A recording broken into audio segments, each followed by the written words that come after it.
People, jumpa lagi bersama saya Ririn Agustarini. Tentunya untuk 30 menit ke depan kami hadir kembali di hadapan Anda dalam Iptek Talk, Smart Program for Smart People. Ini adalah sebuah program yang membicarakan hal-hal yang aktual tentang riset, ilmu pengetahuan, dan teknologi. Ternyata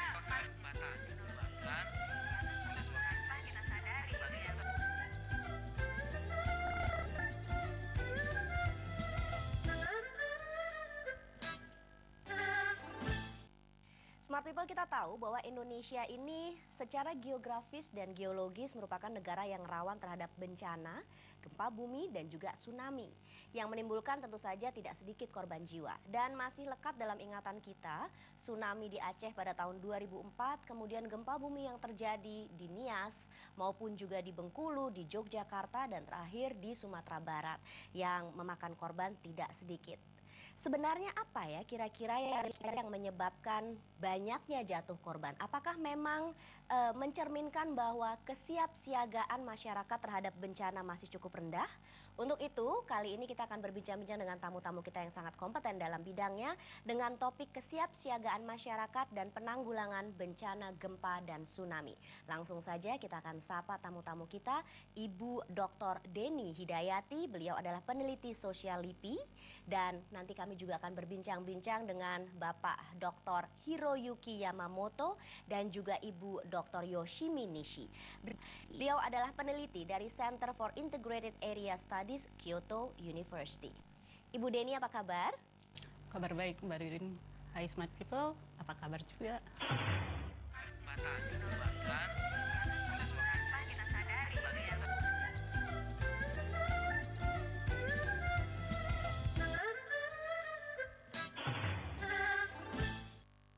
Apa kabar Bapak Yamamoto? Sehat. Hai, konnichiwa, Smart People, apa kabar?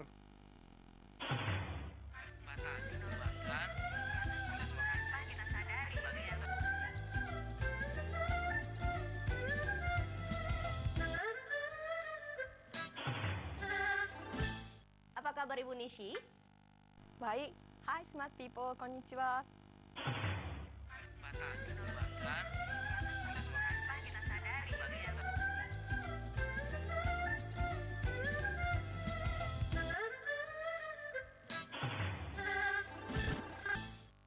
Baik, Smart People, kalau begitu mungkin pertanyaan pertama langsung saja kita akan tujukan kepada Ibu Deni.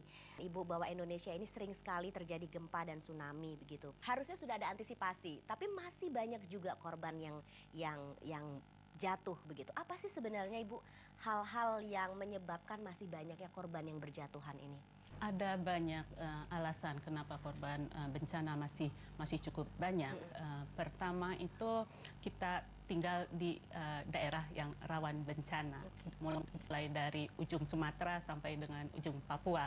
Yang kedua, penduduk Indonesia itu sangat besar. Kita tahu nomor 4 terbesar di dunia. Dan di daerah-daerah rawan bencana itu jumlah penduduk sangat besar dan juga sangat padat. Seperti misalnya di Jogja penduduknya sangat padat dan banyak, juga di Kota Padang, juga di Banda Aceh penduduknya sangat banyak sehingga timbul korban yang sangat banyak juga. Kemudian juga struktur bangunan terutama perumahan penduduk juga selama ini kita juga belum mengacu pada rumah tahan gempa. Nah, alasan juga yang sangat penting adalah masyarakat kita masih kurang siap dalam mengantisipasi bencana. Meskipun katakanlah banyak sekali informasi dari berbagai media elektronik maupun media massa lainnya tentang bencana gempa dan tsunami, itu sudah meningkatkan pengetahuan daripada masyarakat, tetapi pengetahuan itu belum ditindaklanjuti untuk meningkatkan kesiapsiagaan. Jadi kepedulian untuk mempersiapkan diri itu masih sangat rendah, terutama yang berkaitan untuk misalnya membuat rencana untuk merespon kondisi darurat bencana. Ketika terjadi bencana kan orang panik. Nah, itu kan harusnya sudah dipersiapkan terlebih dahulu. Nah, itu belum. Kemudian pemahaman masyarakat tentang peringatan dini tsunami itu juga masih kurang. Kemudian rencana apa yang harus mereka lakukan ketika terjadi peringatan itu juga masih sangat kurang. Kapasitas masyarakat untuk memobilisasi sumber daya misalnya untuk meningkatkan keterampilan juga masih sangat terbatas. Sekarang saya akan beralih kepada Bapak Yamamoto dan juga Ibu Nishi. Yang kebetulan kan Bapak Yamamoto dan Ibu Nishi sudah melakukan penelitian ya di Aceh, di Jogja, kemudian Bengkulu, Padang, atau mungkin juga beberapa daerah yang rawan gempa dan tsunami di Indonesia ini. Apa sebetulnya yang telah ditemukan di lapangan? Saya melihat satu pelaksanaan yang sangat unik di Indonesia adalah pos koordinasi atau posko. Posko didirikan setelah bencana alam terjadi di lapangan secara spontan. Ada yang didirikan oleh masyarakat setempat, ada yang didirikan oleh pemerintah, ada yang didirikan oleh masyarakat yang luar daerah juga. Dan keunikannya adalah posko ada bercorak fleksibilitas yang sangat tinggi. Dan itu sangat sesuai dengan pola sosial Indonesia. Baik, Ibu Nishi, apakah memang ada fenomena khusus yang terlihat di Indonesia ini dalam kegiatan penanggulangan bencana alam? Salah satu pelaksanaan yang terlihat khusus di Indonesia adalah pos koordinasi, dalam singkatan POSCO. POSCO ini ada keunikan. Kenapa? Karena didirikannya bukan karena ada perintahnya dari jajaran atasan. POSCO didirikan sesuai dengan kebutuhan di lapangan. Jadi kalau tidak ada kebutuhan lagi di lapangan, otomatis POSCO itu tidak berfungsi lagi, jadi dibubarkan. Contohnya dari kasus Aceh, ada satu kampung A. Di situ terjadi tsunami. Jumlah penduduk sebelum tsunami itu 1.300 orang. Karena tsunami 1.000 orang jadi korban. Tinggal selamatkan 300 orang. Nah, mereka itu tidak menetap di kampung A itu, mengungsi ke daerah terkelilingnya. Ada yang ditampung di rumah sana di kampung B. Ada yang mengungsi ke tenda-tenda di kampung C. Ada yang sewa rumah di kampung D. Jadi bantuan tetap disalurkan ke kampung A sesuai dengan daerah administrasi. Tetapi di situ tidak ada orang yang huni lagi. Jadi bagaimana? Di situ dengan membuka posko, masyarakat dapat menerima bantuan sekaligus menyalurkan bantuannya kepada masyarakat yang tersebar di daerah masing-masing. Jadi kami melihat posko itu sangat berguna untuk melancarkan proses penyebaran bantuan, khususnya berbentuk benda. Itu terlihat di mana saja di lapangan. Begitu. Selain pemerintah, Ibu, yang aktif untuk memberikan informasi, kemudian penyuluhan dan lain sebagainya mengenai kesiapsiagaan penanggulangan bencana dan tsunami ini, peran masyarakat ini sampai sejauh mana, Bu, sampai saat ini? Peran masyarakat untuk kesiapsiagaan itu sendiri masih sangat terbatas. Nah, selama ini peran masyarakat dalam penanggulangan bencana itu lebih terfokus setelah terjadi bencana. Nah, sekarang bagaimana kita meningkatkan peran masyarakat untuk kesiapsiagaan itu sendiri. Jadi sebetulnya sudah banyak upaya yang dilakukan oleh berbagai lembaga, termasuk juga ada konsorsium pendidikan untuk bencana yang terdiri dari berbagai stakeholder, ada LSM, ada LIPI, ada PMI, ada organisasi-organisasinya yang berupaya untuk meningkatkan kesiapsiagaan. Namun upaya itu masih terbatas dan juga masih sporadis, belum menyeluruh ke seluruh wilayah rawan bencana di Indonesia. Nah, kalau tadi kan Ibu Nishi mungkin sedikit menjelaskan mengenai pembentukan posko-posko ya Smart People. Mungkin saya tanyakan kembali kepada Ibu Nishi begitu, apakah memang efektif Ibu untuk pembentukan posko-posko ini? Kami melihat sangat efektif ya. Posko itu ada fleksibilitinya gitu. Jadi itu mengisi kekosongan pemasangan bantuan di luar jajaran pemerintah. Kami pikir itu penting sekali pada saat bencana alam terjadi. Dan mungkin Bapak Yamamoto juga bisa menjelaskan bahwa kita semua tahu begitu ya, bahwa di Jepang ini adalah negara yang sangat akrab dan juga sama secara geografis mungkin dengan Indonesia, rawan sekali dengan gempa dan tsunami. Tentunya persiapan yang dilakukan dalam menghadapi bencana tersebut juga bisa dikatakan lebih sempurna begitu ya. Tapi pada kenyataannya tsunami yang terjadi di bulan Maret yang lalu ini juga menelan korban yang luar biasa sekali besarnya, bahkan tidak hanya saja merusak bangunan-bangunan, tanggul yang dibuat yang bisa dikatakan terbesar mungkin Ibu Deni ya begitu ya, itu juga hancur begitu. Nah, mungkin bisa dijelaskan mengapa hal ini bisa terjadi nih Pak Yamamoto.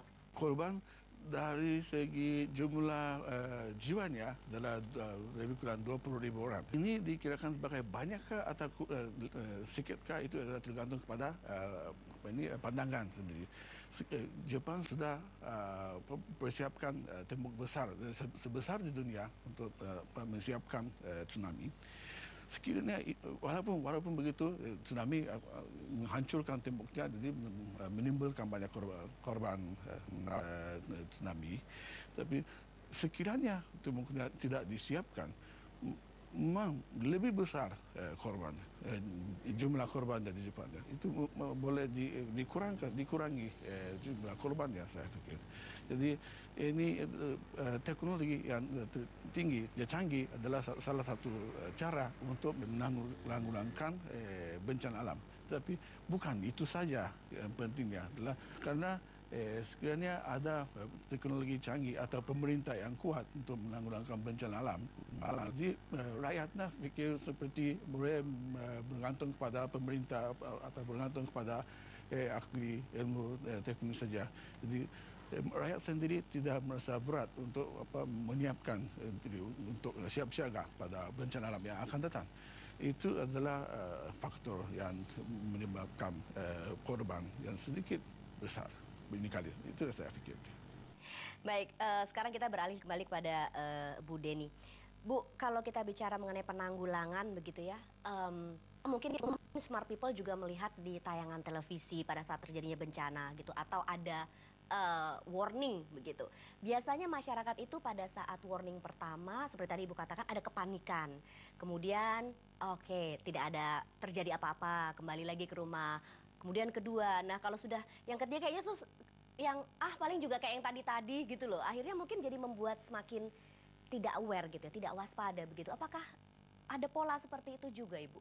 Mungkin itu juga ada, tetapi sekarang itu kepedulian masyarakat tentang warning itu sendiri, peringatan bencana itu sendiri masih sangat terbatas, karena katakanlah pengetahuan tentang peringatan bencana itu sendiri masih terbatas pada segelintir sebagian kecil masyarakat. Jadi informasi tentang pentingnya peringatan bencana juga masih sangat diperlukan. Hal lain juga yang sangat penting adalah bahwa peringatan bencana itu juga untuk daerah-daerah berbeda-beda waktunya antara peringatan dan juga terjadinya tsunami. Nah, kasus Mentawai misalnya itu antara peringatan dengan terjadi bencana itu diperkirakan kalau nggak salah itu 15 menit. Nah, itu masih ada waktu 15 menit. Tapi ternyata apa yang terjadi lebih cepat dari. Nah, mungkin informasi seperti ini juga harus disosialisasikan juga kepada masyarakat. Karena setiap daerah waktunya berbeda. Ya. Oke, baik. Nah, kalau kita bicara mengenai teknologinya begitu Ibu. Teknologi apa saja yang dipergunakan untuk membuat early warning atau signal-signal apa saja sebetulnya untuk kesiapsiagaan ini? Kalau untuk early warning sendiri itu kan kita Indonesia punya tsunami early warning system, INA TWS, itu dengan teknologi yang cukup up to date. Nah, tetapi bagaimana warning itu diterima sampai ke masyarakat itu yang sangat penting. Nah, karena itu juga di beberapa tempat sudah mulai dilakukan juga, misalnya dari warning misalnya dari BMKG itu sendiri, kemudian diteruskan kepada sirine di daerah di beberapa daerah sudah ada sirine, atau kita juga bisa memanfaatkan katakanlah informasi yang ada di lokal, misalnya itu masjid, sirine masjid, atau kentongan, atau lonceng, itu bisa digunakan untuk peringatan kepada masyarakat. Jadi bisa dikatakan tokoh masyarakat atau tokoh desa setempat dan ya itu bisa digunakan sebagai alat untuk memberikan informasi juga ya Ibu ya? Nah, kalau bisa juga misalnya kalau ada drill atau simulasi, tidak hanya melibatkan satu desa saja, tetapi keseluruhan. Ya, untuk kawasan yang lebih luas. Baik. Sekarang saya akan beralih lagi ke Bapak Yamamoto nih, Smart People ya. Kita ingin mengetahui bahwa dalam penanggulangan bencana alam, itu apa sih yang membedakan masyarakat Jepang dengan masyarakat Indonesia? Perbezaan antara masyarakat Indonesia dan masyarakat Jepang adalah high flux ataupun mobilitasnya ataupun fleksibilitasnya masyarakat. Kalau masyarakat Jepang, kebanyakan secara umumnya orang Jepang memikirkan kami tidak memerlukan perubahan kepada kehidupan kami masing-masing. Jadi dalam masyarakat secara begini yang fleksibilitasnya rendah, proses rehabilitasi atau proses rekonstruksi bencana alam adalah seperti untuk mengembalikan pada keadaan yang sebelum bencana alam terjadi. Manakala di masyarakat Indonesia, saya fikir ada besar ruang untuk menerima perubahan untuk dalam kehidupan. Proses rehabilitasi atau rekonstruksi setelah bencana alam untuk mengambil kesempatan keadaan yang baru untuk meningkatkan kehidupan masing-masing. Di sana saya fikir ada perbedaan antara masyarakat Indonesia dan masyarakat Jepang. Kalau menurut Ibu Nishi bagaimana? Mungkin ada tanggapan yang berbeda? Ya, kami melihat dari segi pola sosial budayanya, kalau di Jepang, masyarakat lebih suka mementingkan persiapan. Pola sosial budaya Jepang itu lebih suka menetap dan tidak suka perubahan. Jadi begitu bencana alam terjadi, mereka ingin mengembalikan keadaan yang sebelum bencana terjadi. Sedangkan kalau di Indonesia, masyarakat lebih kecenderung menerima perubahan dan mencari perubahan juga. Bencana alam itu sendiri dijadikan kesempatan untuk meningkatkan kehidupan mereka masing-masing dan memperbaiki kehidupan mereka. Di Aceh sebelum tsunami, Aceh adalah daerah konflik. Ternyata masyarakat Indonesia berhasil untuk mengatasi kesulitan yang ditimbul sesudah tsunami, sekaligus mengatasi kesulitan soal konflik yang sudah berada di daerah semenjak dahulu sebelum tsunami juga diselesaikan, mencapailah perdamaian. Jadi kami melihat di situ karena perbedaan pola sosial Jepang antara Indonesia, sikap terhadap rehabilitasi dan rekonstruksi pun berbeda.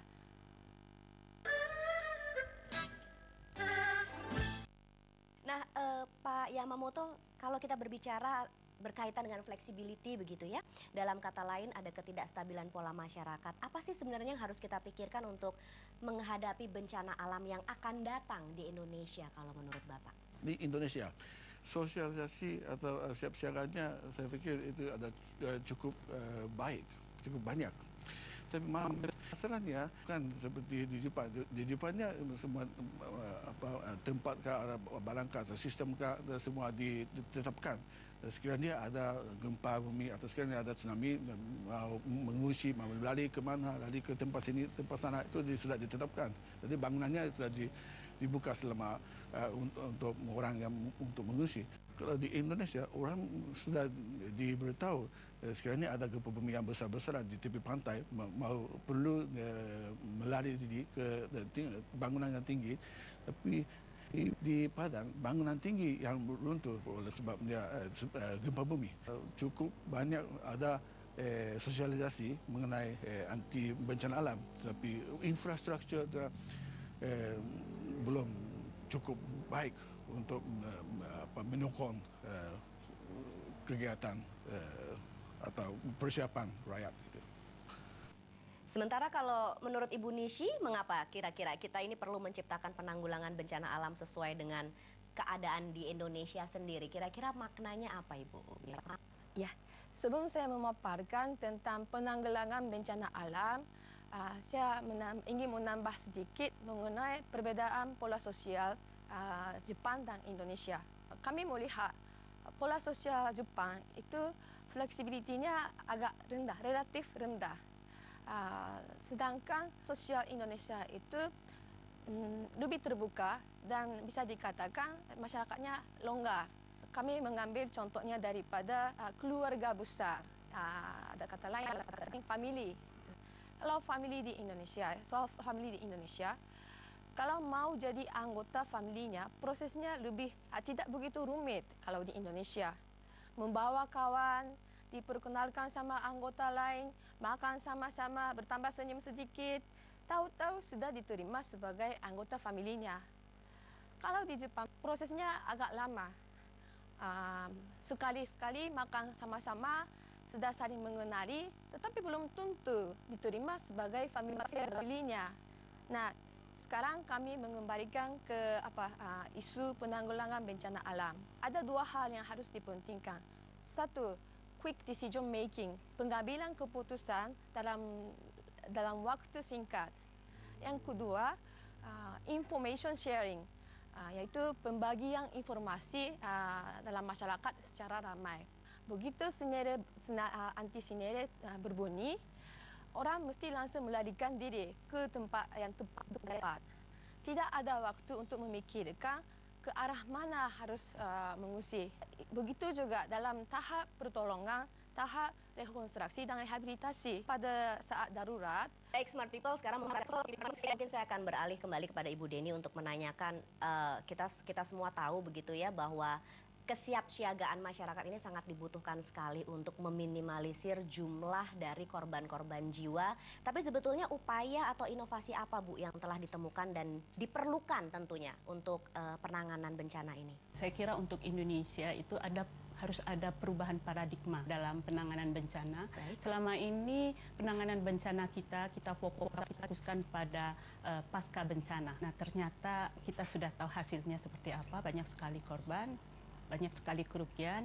Nah, sekarang bagaimana kita merubah paradigma itu kepada kesiapsiagaan dan juga mitigasi bencana, dan sangat vital untuk mengurangi risiko bencana. Baik, kalau untuk peran atau keterlibatan Kementerian Ristek sendiri dalam penanggulangan bencana selama ini bagaimana, Ibu? Kementerian Ristek itu menjadi koordinator bagi stakeholders dalam penanggulangan bencana, khususnya yang berkaitan dengan early warning systems dan juga research tentang bencana. Ada pertanyaan penting juga, Smart People, untuk Ibu Deni, mungkin menyangkut kearifan lokal, Ibu. Apakah memang ada kearifan lokal untuk penanggulangan bencana ini, Ibu? Kearifan lokal itu memang menjadi sangat penting, terutama itu untuk merespon keadaan darurat bencana dan juga untuk kesiapsiagaan bencana itu sendiri. Ada beberapa hal kearifan lokal yang sangat nyata, seperti di Bantul misalnya. Setelah terjadi bencana itu kita gotong royong, tolong menolong. Nah, itu sangat penting pada waktu kita menghadapi bencana. Spiritnya kalau gotong royong itu adalah kebersamaan, berbagi beban, bagaimana baik laki-laki maupun perempuan mereka saling bahu-membahu untuk membangun kembali. Di desa-desa itu ada inventaris itu, seperti misalnya tenda, seperti alat peralatan masak, kursi, kemudian tikar. Nah, barang-barang inventaris ini sangat penting, terutama untuk pemenuhan kebutuhan dasar. Misalnya biasanya inventaris ini digunakan untuk misalnya pesta desa atau pesta di daerah. Nah, sekarang itu multiguna. Jadi ini bisa untuk kebutuhan pesta, kebutuhan warga, tapi juga pada saat bencana itu juga bisa untuk digunakan. Ya. Mungkin kita juga perlu memahami bahwa secanggih atau se-up-to-date apapun teknologi yang digunakan, tapi kalau masyarakat kurang tanggap, masyarakat kurang siap siaga, tentunya tidak bisa berjalan secara maksimal dan korban tetap pasti akan masih terus berjatuhan begitu ya, Ibu ya. Baik, lalu Ibu punya himbauan apa ini terhadap masyarakat atau bahkan juga untuk Smart People semua yang mungkin menyaksikan saat ini, yang berada di daerah-daerah yang cukup rawan ini, Ibu, yang perlu diwaspadai? Ya, kita tinggal di daerah yang rawan bencana, karena itu kita harus hidup harmoni dengan alam yang ada dengan cara meningkatkan kesiapsiagaan kita. Jadi bagaimana kehidupan kita sehari-hari itu menunjukkan bahwa kita itu mempersiapkan diri untuk mengantisipasi bencana, begitu. Jadi bagaimana katakanlah budaya sadar bencana itu menjadi suatu hal yang menyeluruh untuk masyarakat Indonesia.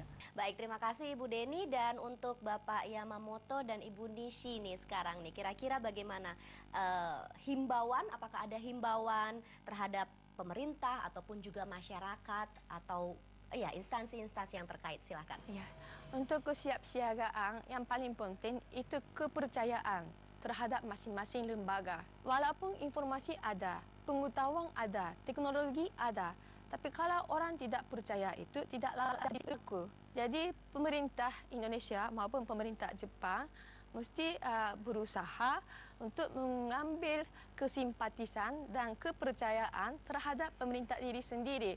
Kalau tanpa kepercayaan terhadap pemerintah, masyarakat tidak bergerak. Jadi jangan-jangan hanya menyiapkan di bidang penanggulangan bencana alam, tapi masyarakat selalu melihat kebijaksanaan pemerintah bagaimana dapat dipercayai.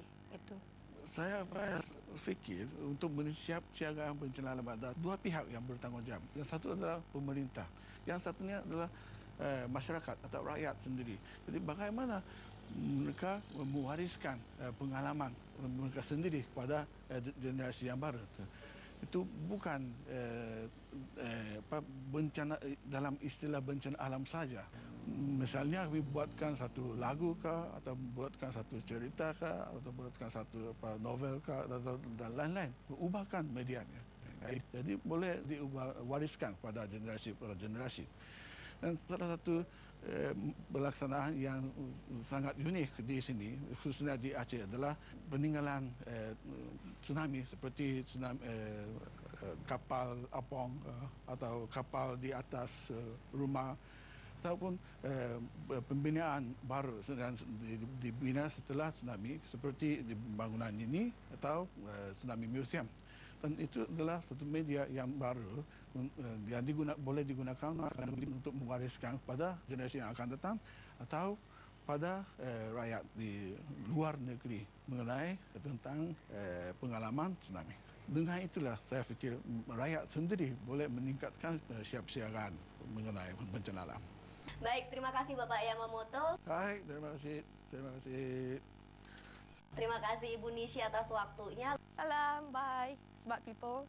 Dan untuk Anda Smart People juga terima kasih untuk Anda yang sudah bersama-sama dengan kami dalam Iptek Talk kali ini. Tentu saja kami akan selalu berusaha memberikan informasi-informasi yang terbaru kepada Anda, dan pada diskusi kali ini kami mengingatkan lagi bahwa kesiapsiagaan harus datang dari diri kita sendiri terlebih dahulu. Dan untuk itu saya tutup. Kita jumpa lagi dalam Iptek Talk untuk yang berikutnya. Saya Ririn Agustarini mohon pamit. Saksikan terus Iptek Talk.